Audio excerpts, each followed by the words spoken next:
And welcome back, everyone, to a new episode of the Skating Penguin Network Mailbag. It is your normal host Robbie here with Snail. A little bit of a delay, some things coming up the last 2 weeks that have kind of limited our output, but it is summer, so stuff does slow down a little bit. We thank all those who've been still asking questions to get us through these next couple weeks. But before we get into the mailbag questions, out in Seattle, as I mentioned, is Snail, and he is joining us once again here on the mailbag. Snail, how you been? Been good. Dude, it sucks this COVID that I had. I don't know if I technically have long COVID, but I've got some symptoms that have just kind of lingered now. It's going on I think on the 1st of August it'll be a month. So unless things clear up rapidly, still kind of got like this ear stuff going on, sinus kind of stuff Mm-hmm. going on, sore throat, ears kind of aching on and off. It sucks. But other than that, not too much to complain about. Work was super hectic for a while there. That's why one of the reasons why we had to postpone a pod was Robbie, you were out of town, which we'll get to in a second. But it's my busy time of year, so it's been hectic Mm-hmm. out here in Seattle as far as painting houses goes. But all of that said, you know, today's a good day. Not too much. I had a pretty chill day today. But Robbie, you were out of town as well. Yeah, I was in New York and Philadelphia, more New York than anything over the weekend. Philly's just kind of where my friend lives, and we stayed there. Wasn't even really in Philly. He lives outside of Philly. But no, I went up to New York to catch a soccer game at Yankee Stadium in the city. Great experience. Sold out. There's 46,000 people there. We had a great time. So, yeah, if you ever get a chance to catch one of those big European clubs on their preseason tour, go ahead and give it a shot because it was a great time and highly recommend. Highly recommend. So, like, other than the soccer game, that's cool and that's some fun news, and I'm sure you had a great time. But I want to Yep. know, like, dude, like, shed a little light to our listeners. Like, what does Robbie get up to when he's with his friends out on the town? Like, do you guys like, do you drink beers? Do you stay away from bars and like go sit at parks and have picnics? Do you go to like historical sites and just like take notes like it's history class? Like, what does Robbie and his goon friends do when you're out on the town, out having a time?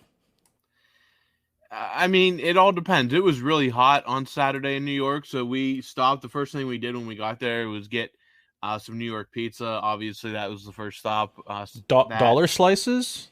No, ours were not dollar slices. We went into it wasn't a very big place, but there was like kind of like booths that you could sit in. Gave us a little air conditioning, let us get our map out where exactly we wanted to go, get some food to energize, but nothing, no dollar slices. We got some actual New York City pizzas. It was really good. I will say that. So um, then we just walked around until we had to get up to the Bronx. So um, my friends that were with me hadn't really been to New York in a while, so we kind of just saw what we could see in the time that we had, and then we got up toward Midtown and we stopped in a little bar that we found, um, had some drinks, got some water, and just kind of chilled out there until we had to get the subway up to Yankee Stadium. So it was overall a pretty chill day. Nothing, a lot of walking, and again, it was hot, but not like there was a nice little breeze going in the city, so it wasn't completely insufferable, but it was a good time. We just kind of enjoyed our day, saw some soccer, saw some sights, and just made our way through the city as much as we could in the time that we had. Are you hoofing it the whole time? Are you hailing taxi cabs or are you on the Lime bikes? Or do they have Lime bikes and Lime scooters out there? They have, they're called, I think they're called city bikes. They're not the Uh, Lime. They're Lime must be I think West Coast. yeah, that I think Lime's in Austin too. I saw some of those in Austin when I was there a few years ago, but no, we just walked it basically.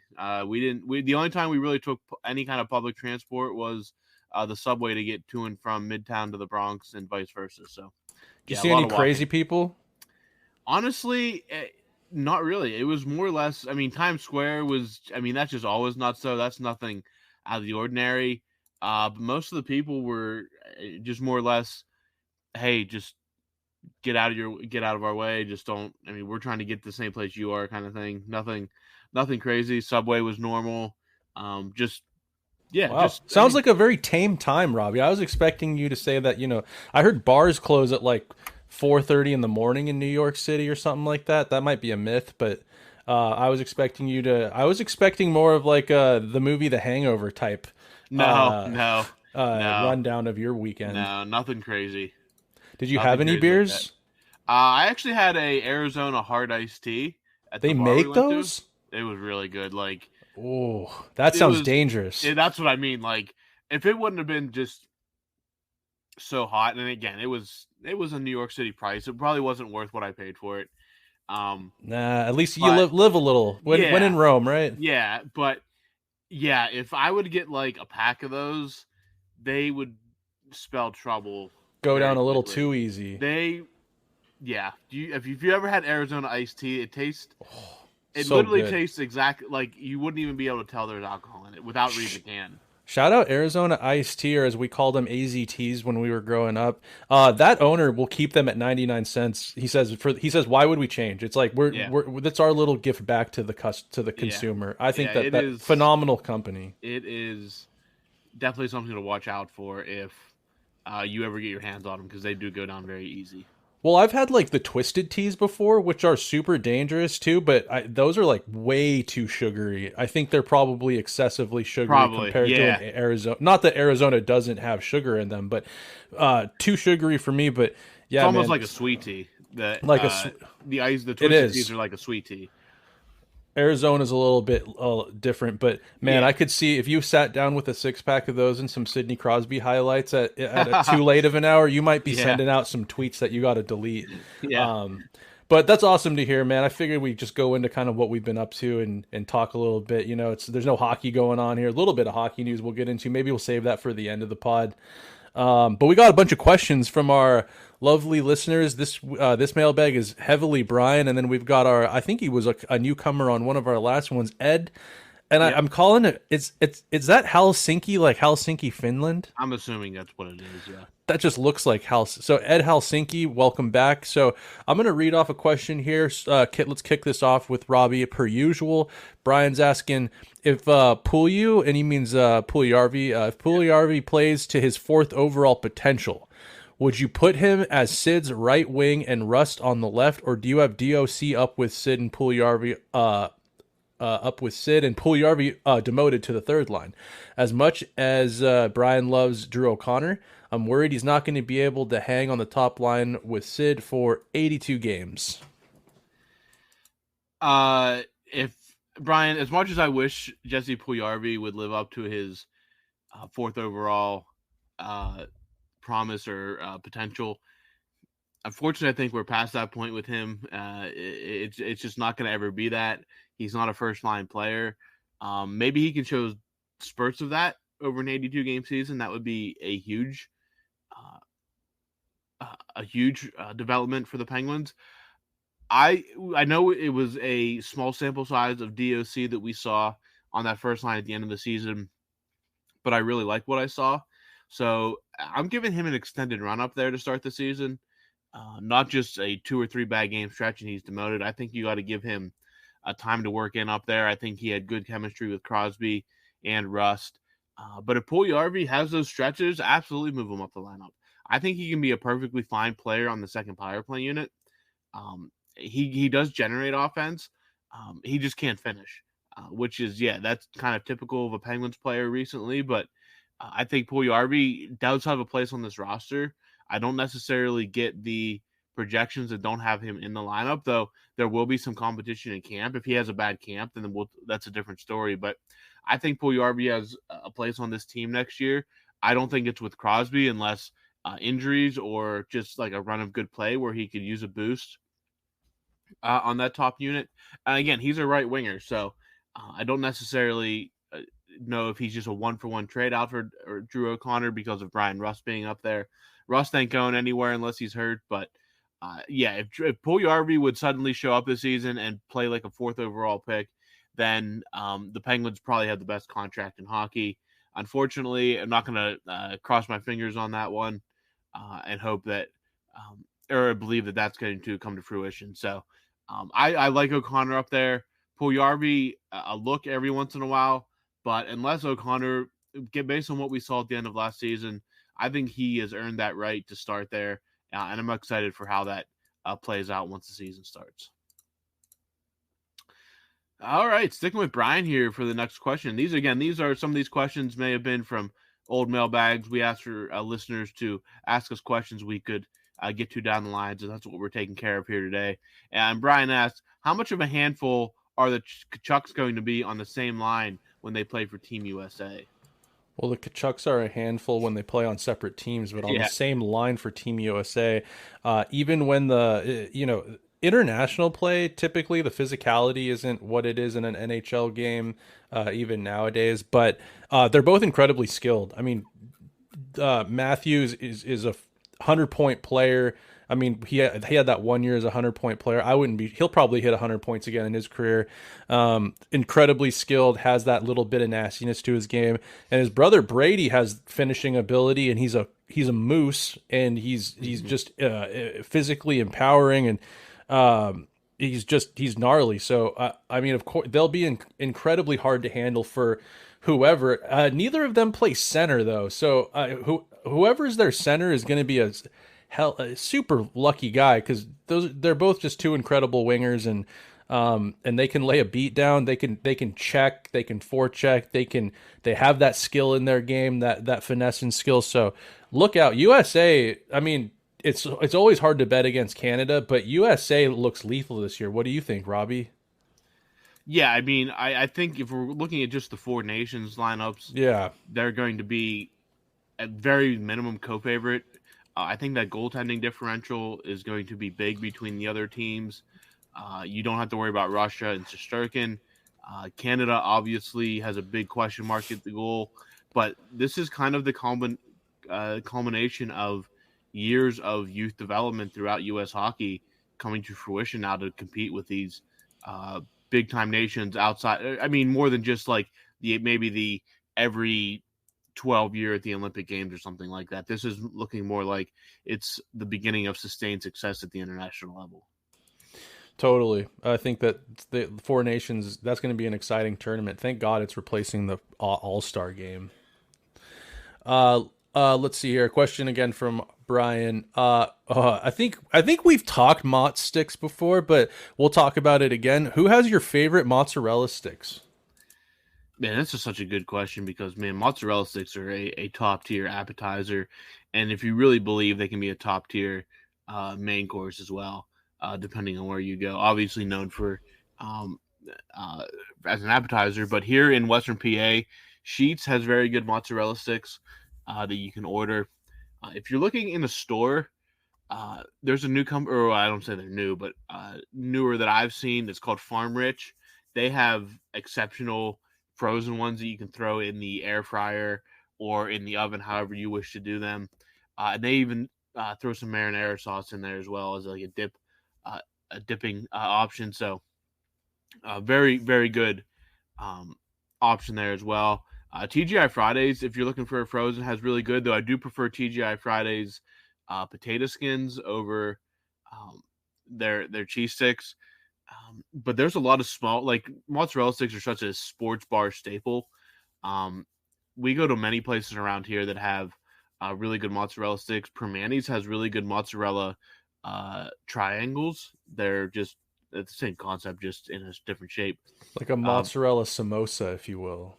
Basically, yeah, absolutely. Very good as well. I've seen some homemade recipes where they just take fresh mozz, cut it up, bread it themselves, and throw it in a cast iron with some oil or a pot of oil and cook them up, and they look good as well. But it's really hard to screw up mozzarella sticks, even if they're not great. They're still pretty good because it's fried cheese. Give me a little marinara or a little even ranch, and we can make them pretty darn good.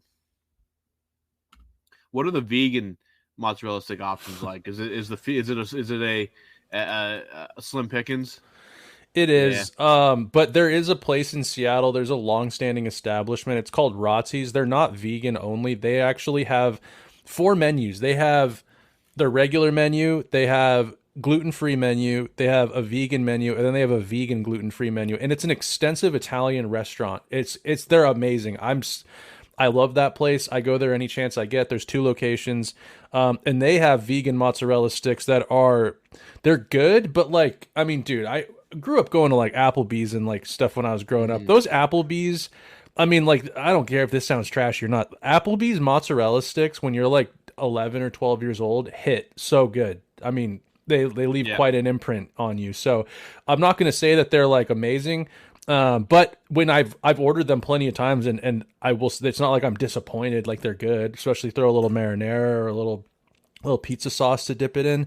Great. But yeah, the vegan options are slim. You can make them too. They make vegan cheese sticks, but they're not string cheese. I think the string Oh, cheese is what's important about a cheese stick to me. And you can yeah. like vegan, you can make them at home and stuff, but I've never gone through that. I was gonna say though, I kind of want to take it back to your prelude to this question when you were talking about what would you say are the top 3 appetizers like of Oh, all time? oh boy. So I had which Would you put Mott sticks in the top 3 apps of all time? I mean, as a prep as again, if we're using my own preferences, I'd have to say yes. I love mozzarella sticks. Um, I'm gonna go fried pickles. Oh, Um, so good. So uh, underrated. and that's something you can eat too because Totally. as long as the breading would be vegan, which I can't imagine. I mean, it's just flour and I guess you could use egg, but you can easily bread stuff without an egg wash. Um, Totally. so fried pickles, mozzarella sticks. I'm going to say because they're one of my favorites. I'm going to say the potato skins, the potato boats. So are the Um, potato skins, is that the potato skins and then they're kind of loaded up with cheese, cheese and bacon. bacon bits and stuff? Yeah, and you can kind of free will it too. Like you could technically put. I've had them with like a seafood mix and cheese in. Um, Oh. potatoes make a great vehicle for getting Oh yeah. It's just a good. vessel. Yeah, a great way to get food into the mouth. So yeah, I'm going with potato skins for my third. So I'm going Mott's sticks, fried pickles, and potato boats. I don't know if mozzarella sticks are in, well, I don't know. Actually, when I was growing up, you go to an Italian restaurant, you go to any sort of like Oh yeah. neighborhood restaurant, mott sticks are on the menu for an appetizer. I'm getting those. I'm gonna say chips and salsa. That is like Oh, a that's a good one. That's a good chips one. chips and salsa are one of those ones where maybe you take it for granted, but everyone has had that experience of you dummy a too many chips and salsa baskets before your food even gets there, and then all of a Oh, we sudden do you're that. We full. do that all the time. So yeah, I'm gonna go chips and salsa. I'm gonna go mott sticks, and then are uh, are buffalo wings an appetizer? They can be absolutely, especially like boneless ones. But yeah, absolutely. I You can feel like easily I've put. had I feel like I've had buffalo wings more as an appetizer than, I mean, I've there are times before I was vegan where I would put in an absolute shift at Buffalo Wild Wings and I would have baskets upon baskets of buffalo wings as the main course. But I feel like, especially since going vegan, they make vegan buffalo wings with a sugarcane fake bone in the middle of it. They're phenomenal. But I've had buffalo wings probably more as like a as an appetizer Mhm. than anything else. So I'd probably say buffalo wings, or like, you ever have like miso soup? Yeah, yeah, Me, miso. Yeah, that's a good option. if I see miso soup as an app on a menu, I'm getting it. Yeah, I don't blame you there. But I was just curious. Figured we'd expand on that because Yeah, appetizers. I mean, I'm passionate about appetizers and food. I'm also yeah, starving, so yeah. Same here. Sticking with Brian for question number 4 here is the Irish goodbye the best goodbye? I'll say this: in larger groups, no matter how close you are, absolutely. The smaller the group gets, the more uncomfortable an Irish goodbye Oh is. yeah, yeah. If you're at a big party, it's the easiest way out. But if you're just like a group with like it's you and 3 other friends, just like You drinking can't beers do. and playing video games, you can't just be like, "I'm going to the bathroom" and then just like walk out. Like that just yeah, that would be one extremely rude and two extremely confusing. It Totally. would probably ruffle some feathers. But in a group setting, in a big group setting, absolutely. But like, if you were like, imagine like you're with like three other friends, just like Or chilling two. out. It's just you and someone else. And Yeah, you just and walk out the door. you're just like chilling on the back patio, and like you go inside, don't even say anything, and just like get in your car and leave, and like just no, like, yeah, that would be just straight up rude. Like, there's no Yeah. etiquette there at all.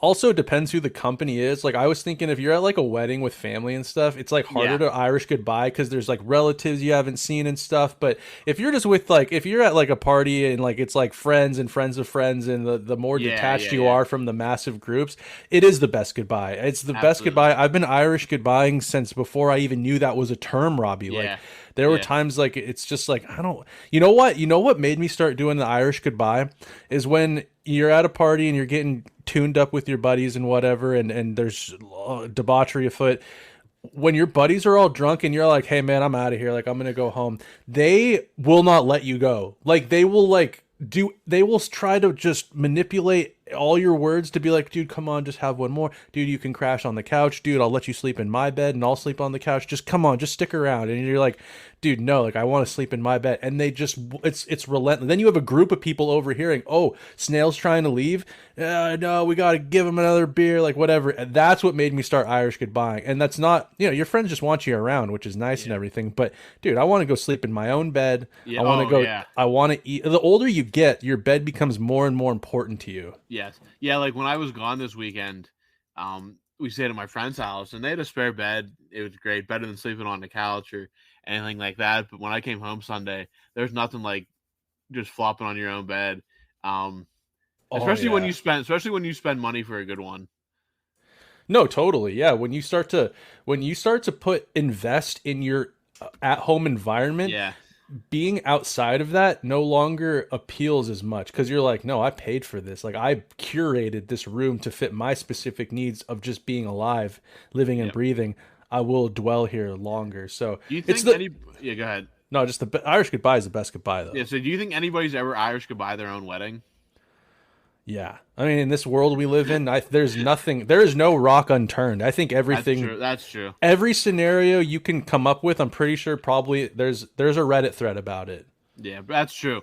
I should just look on Reddit, type in Irish goodbye, and see all the stories of people just like piecing out of whatever social event they're in, awkward Yes. or normal. Someone has Irish goodbye their own wedding. Something didn't go well during the wedding, or they got a little bit too drunk before they had to say their I do's, and things got messy, and they just said, check, please, and they left. Squealed the tires out of their own wedding.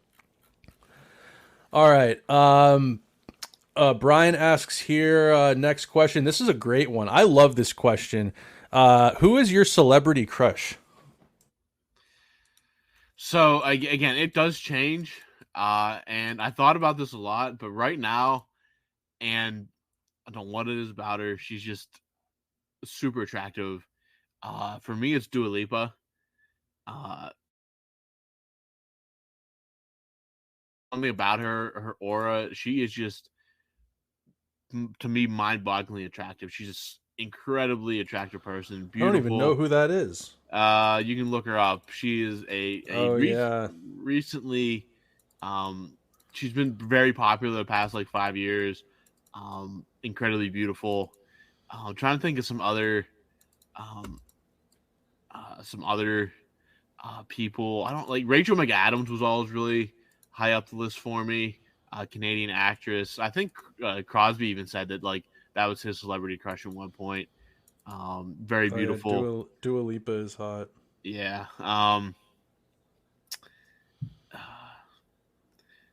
Yeah, that was probably the big. Rachel McAdams has always been kind of like uh, super beautiful. And one to wrap it up, I'll give you three. She's an actress and singer, Haley Steinfeld. She does a lot of acting and singing. She's in the Marvel universe now. Very beautiful as well. I've never seen her before. I mean, maybe I've seen her. I just don't recognize her. Yeah. Wait, what'd you say about Rachel McAdams? Did you say Crosby's dating her? No, Crosby I think said that was his celebrity crush at one point. Somebody they Uh, did like the Penguins did like a Q&A with Crosby. This was a couple years. This was many years ago at this point. But yeah. I've never really wavered on this too much. Like, there's just, I mean, dude, in Hollywood, there's just so many Oh yeah. attractive women, and there's, in every so often a singer comes out of nowhere and you're like, holy smokes, where does she come from? But for me, it's really never wavered. It's always been Hillary Duff. I think I was attracted to Okay. Hillary. I mean, Hillary Yeah, Duff. I, that's I was cool. Yeah. when she was Lizzie McGuire, Yep. mega crush on her then. Mega crush on her character in Lizzie McGuire, and then when she had her music career, mega crush on her then. I actually think I remember I actually had a Lizzie, maybe a Lizzie or not Lizzie, a Hillary Duff, like So Yesterday poster, and I wasn't embarrassed of it. I was just No, I like, mean, as a kid that grew up, we're roughly the same age, grew up in that Disney Channel era. That is 100% legitimate. Yeah, absolutely. but then I got old. She was dating Mike Comrie on She's the married to Mike Penguins, Comrie. or married to Mike I Comrie. think they have a kid together. They do, Luca. Uh, and uh, and then as I've gotten older, it's like I follow her on social media. I'm like, no, it's still the love is still there for Hillary Duff, and I don't think it ever will waver. I remember one time she posted a photo of a snail, and I was all over that photo. I was just like, that was to me. I was in the comments, just like shouting me out. Yeah, the love will never waver for Hillary. There's always, I don't know. Other than that, God, there's like actresses. Like I think that growing up, like I think of when I was like a kid, like Topanga. I think I was Oh, okay. that Yeah, yeah. that was maybe I think everybody had that one. that was maybe one of the first ones everyone kind of had for sure. Yeah, Lizzie McGuire, Hillary Duff type deal. Who's the actress from The Devil Wears Prada? Anne Hathaway. Anne Hathaway. Yeah, beautiful too. Yeah, she was a Really, yeah, Catwoman. She was Catwoman, and actually, she's in that video. yes. She's in that video that you sent me when I texted you about Mirror Shop earlier. So, Um, Anne Hathaway for sure. I as think a- when I think I with a girlfriend back in like whenever that movie came out, I watched yeah. The Devil Wears Prada, and I was like, oh man, like she's got it going on. So, a couple for you there. All right. Next question from Brian again. Snell, this is up your alley. This is a music album here, or a music Yeah. question. What are your top 3 albums that have no skips? For Brian, it's Linkin Park's Hybrid Theory, All Time Low's Nothing Personal, and A Day to Remember's Homesick. Wow, Brian's an angsty guy. I don't know if you know those albums, dude, but like I've heard of the bands. I can't say I've listened to the full album, but I know who the bands are. Linkin Park, new metal. Yeah. That's just like some very like a lot of anime videos edited to that, and some like AMAs or AMVs. I mean, All Time Low. They're a pop punk band, super pop punk band. Like they took Blink 182 and they polished that till it was just so poppy, emo poppy. And A Day to Remember is a great band too. I like both of their projects. Linkin Park too. Do you remember when Linkin Park was popping off when we were young, Robbie? Yeah, they were like massive. They were massive, massive, massive, massive. So, great albums from them. My 3 albums, though, I don't want to have to look anything up, so I'm just going to kind of off the top of my head, just like historically through my life, albums that are non-skips. Title Fight's album Shed from 2011. Nas Illmatic is one of the best rap. It's a phenomenal album itself. One of the best rap albums, most influential rap albums of all time. I can listen to that, no skips. And then I'm gonna go with another Pennsylvania band, CKY, which I know that sounds so corny, but I think it was just the era that I was growing up in. Music was so potent to me around that time when I was in like 7th, 6th, 7th, 8th grade. CKY's Volume 1 was it's just such a 96 Quite Bitter Beings, like all those songs, all the music videos that went along with it, the characters from Bam and Jackass and all of that. Yeah. That was just such a that's one of those albums when I put it on or when I hear it, I don't really feel the need to skip anything. So that's those are 3 albums for me for sure that are no skips. And other people out there, I love talking music and stuff. If you want to chime in on Twitter or DM me or whatever, what are your no skip albums? Robbie, want to chime in? No, I don't really. I can't really. I'm not that much into music, so I'll just let you handle that one. All right, no worries. Sounds good. Well, we'll move on to a question from Ed Helsinki. Welcome back, Ed. He says, "Do you expect the Penguins to make any significant roster moves prior to training camp, or will it be adding a few bits and pieces types players?" Based on what the trend seems to be, I'm going to go with the latter here, Ed, that it's going to be bits and pieces rather than a significant roster move. Um, Again, last year at this time, the Penguins were in the process of making a significant roster move in um, Erik Karlsson. Don't really see a target out there this year that could necessarily fill that hole um, or fill that role of what Erik Karlsson would be in terms of a significant roster move. I think right now, today, I would call what they did a significant roster move, bringing goaltender Murashov over to North America um, after his big prospect showcase a couple weeks ago. Again, they will be only in a minor league role this season, but a lot of what the Penguins have done this offseason, especially with these young guys, Braden Yeager signs his entry level deal, will be going pro. A lot of their draft picks will be going pro rather than going back to juniors this next year. But as an immediate impact, significant roster moves, gonna say no.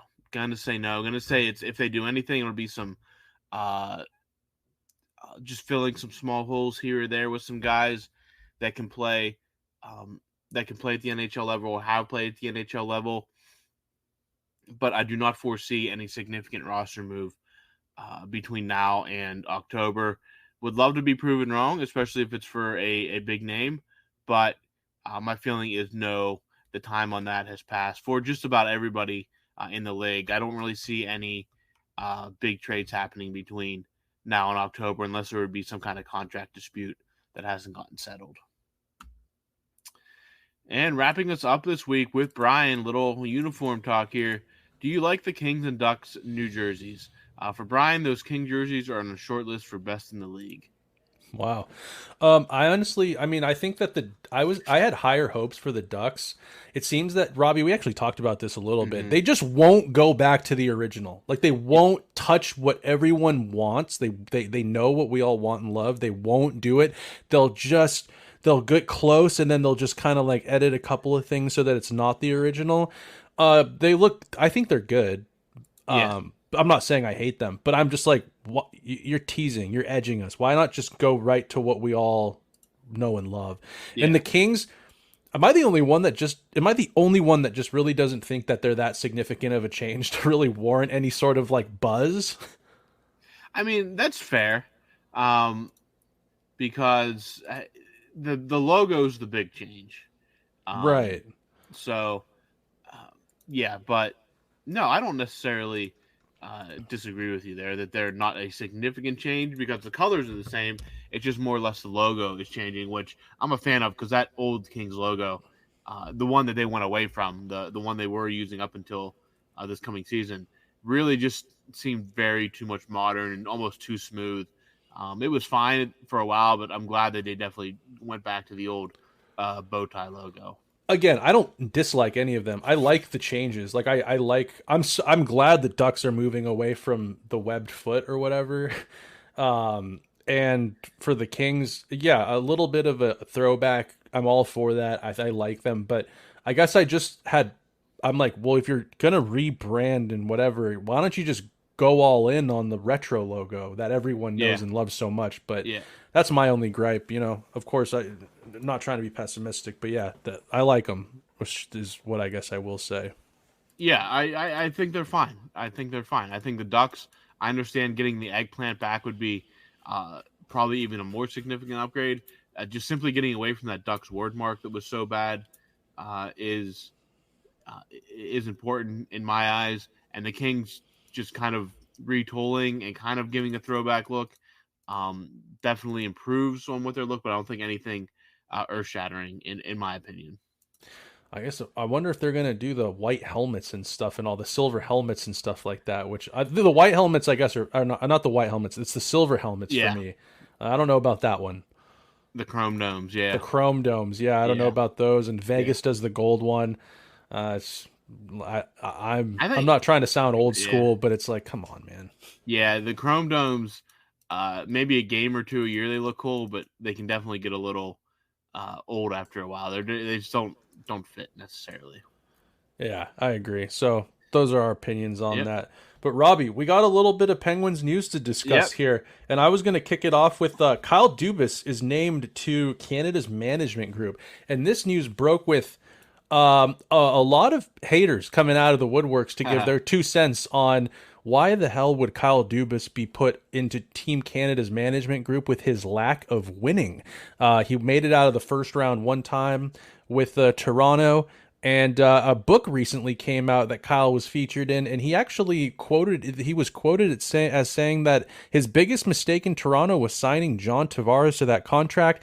All of these little things coming to light after being named to the management group with Team Canada going forward for the the 4-team cup that they're doing or whatever, and then the Olympics. So, I my quick 2 cents on that was I think Kyle, oddly enough, is probably the one general manager in the league right now that has the most buzz about him and gets praises for not winning a whole lot. I agree with that sentiment that's coming out a lot on Twitter and stuff, but I do think Kyle also has he's like a there's probably a lot of prospects and players much like I think he has a high ceiling. I think Kyle has the potential with how young he is, and I think he's a progressive general manager. I think he has the potential to maybe one day be a great one, and he's really going to be cutting his he cut his teeth with Toronto, but he's really getting his opportunity as the main guy. You know, Toronto's a mess where they got so many people above him, the ownership, and then Brendan Shanahan. This is really where I think he's going to like kind of cement his legacy, and it's sink or swim for him with the Penguins. So anyways, I don't hate it. I think Canada, I mean, he's not the GM. He's just going to be aiding in whatever they kind of need him to do, and he's a competent mind. So I don't hate it. I'm all for it. A little bit of Penguins representation with Team Canada. Obviously, Sid's going to be there. I don't mind it. So what do you think, Robbie? Give us your thoughts on Kyle Dubas. Yeah, again, when people say he hasn't won, it's not really true. I mean, he's done a lot of winning in the NHL. Maybe not when people care about it the most, but you still got to But build is a that on team. him? Is that on him when Mitch Marner can't does as pointless in like a first round series, or Austin Matthews can't Not score? necessarily. It's not Kyle's fault. I mean, everybody takes blame in those situations, but he built a team that got him that far.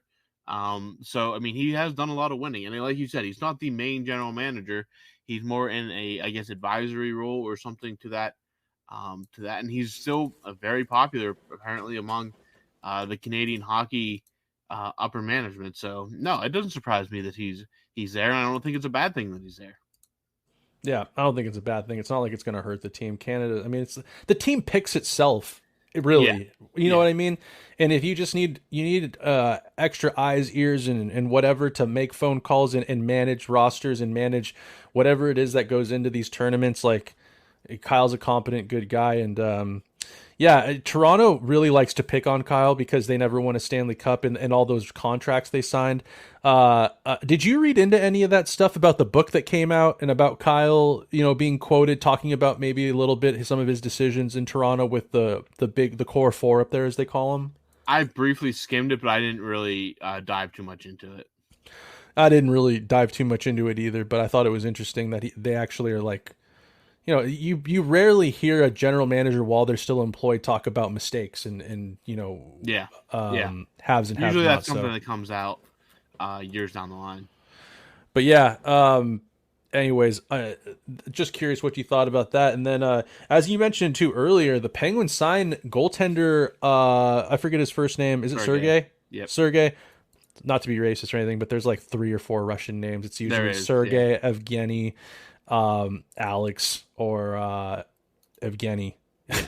But yeah, they sign highly touted goaltender prospect Sergei Murashov. Yeah, they did. They brought Braden Yeagers there as well. Yep. Yeah. So yeah, it's going to be interesting down in the minors this year. Maybe more to watch than there has been a while with some of these bigger names. Owen Pickering's going to be making his full-time pro debut. The guys they got from Carolina and the dental trade are going to be there.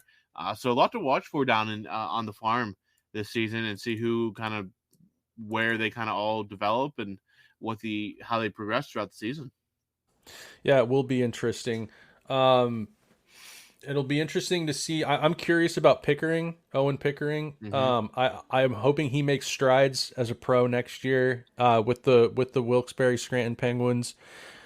Dude, if you got a good tandem down there between Blomqvist and Murashov, and you Pickering shows up and has that first round potential, he's a monster too. He's like 6'7" or 6'6" or something like that. And then you have Braden Yeager. If he ends up not, if he ends up playing, getting like a solid shot with Wilkes-Barre and gets minutes down there, be interesting to see how they do. As an AHL team, not so much anything to do with the big club, but has Wilkes-Barre ever won the Calder Cup? No. That's not a bad, having your AHL team win a Calder Cup. That's a pretty good sign, and it's a long shot because the Wilkes-Barre Scranton Penguins it's been pretty bare in cupboards down there for a while. But you get a couple of first rounders all of a sudden showing up down there, a couple guys with high potential. You got to get a good goaltender. You never know, so it'll be interesting to see how they do this season. Yep, it'll be interesting to see what they do. Definitely something to keep an eye on as the season rolls along, because there's going to be something to pay attention to down there. Anything else news wise that came across your desk, Robbie? No, I think you pretty much covered it all there. Kevin Hayes spoke with the media, said he's ready to get going, which isn't, that's nothing shocking there. He better be. Yeah. Other than that, pretty slow news time outside of the little tidbits we get here and there. This is kind of random, but did Daniel Sprong end up signing a contract somewhere? Vancouver. Oh, shit. Jimmy Rutherford said, I'll take another flyer on you. Yeah, they're just like Pittsburgh, Pacific Northwest. They are.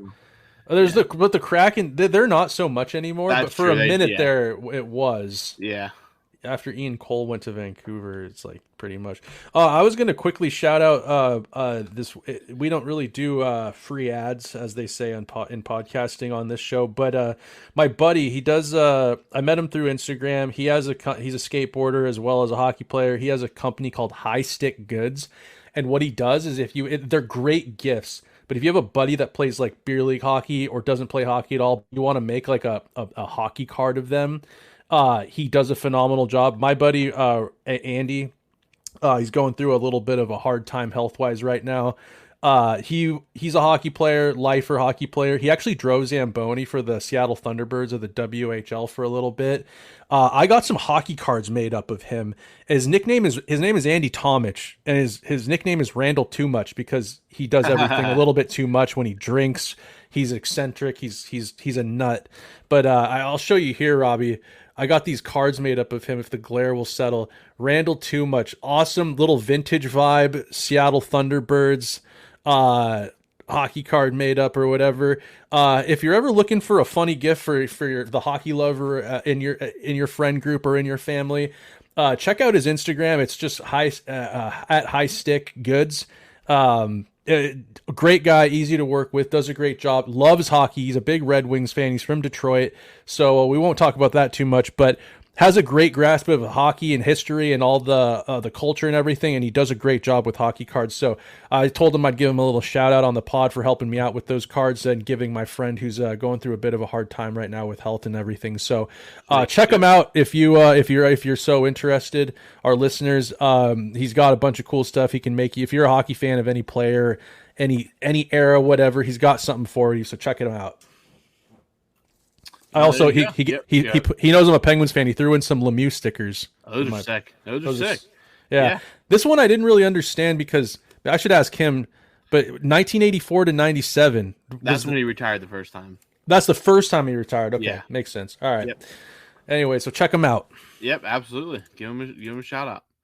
All right, Snail. If that's all you got, that's all I got. That's all I got. All right, we will wrap this episode up. We will be back later in the week with part 2.